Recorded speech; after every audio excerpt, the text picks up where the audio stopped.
દરેક નીતિની સામે કાયદાની રીતે ઊભો રહેતો SSK ન્યૂઝ ચેનલ।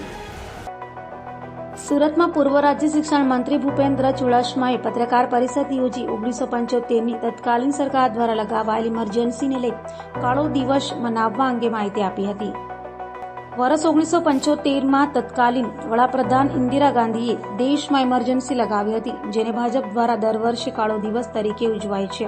ત્યારે સુરતમાં આવેલા પૂર્વ રાજ્ય શિક્ષણ મંત્રી ભૂપેન્દ્ર ચુડાસમાએ પત્રકાર પરિષદ યોજી ઇમરજન્સી એટલે કે કાળા દિવસ અંગે કોંગ્રેસ પર પ્રહારો કર્યા હતા અને કટોકટીના સમયમાં તત્કાલીન વડાપ્રધાન ઇન્દિરા ગાંધીએ અનેક સ્વયંસેવકોને જેલમાં બંધ કર્યા હતા।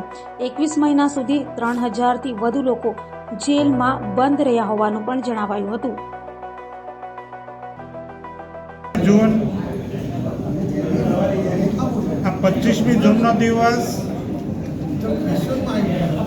આ રાષ્ટ્રની લોકશાહીના ઇતિહાસમાં એક કલંકિત દિવસ છે, કાળો દિવસ છે। આજથી બરાબર 48-49 વર્ષ પહેલા 25મી જૂનના રોજ તત્કાલીન વડાપ્રધાન શ્રીમતી ઇન્દિરા ગાંધીએ એમની કેબિનેટને પણ વિશ્વાસમાં લીધા વગર રાત્રે 12 વાગે રાષ્ટ્રપતિને જગાડી ને એમના હસ્તાક્ષર લઈ અને દેશમાં કટોકટી લાદી। કોઈ એવી કટોકટી ક્યારે લાદવામાં આવે? કાયદો વ્યવસ્થાની પરિસ્થિતિ બગડી ગઈ હોય, દેશના સીમાડાઓ સુરક્ષિત ન હોય, દેશમાં આંતરિક અસંતોષ વધ્યો હોય, આર્થિક રીતે દેશ પડી ભાંગ્યો હોય, આવા સમયે કટોકટી લાદવામાં આવે છે। પરંતુ આ પૈકીનું આપણા દેશમાં એક પણ બાબત નહોતી। ફક્ત ને ફક્ત પોતાની ખુરશી બચાવવા માટે તત્કાલીન વડાપ્રધાને આ કૃત્ય કરેલું હતું।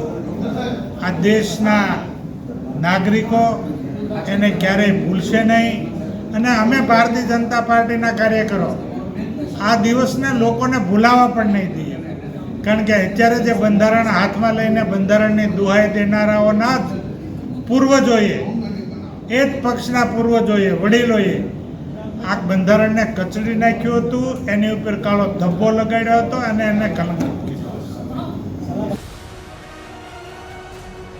દરેક નીતિની સામે કાયદાની રીતે ઊભો રહેતો SSK ન્યૂઝ ચેનલ।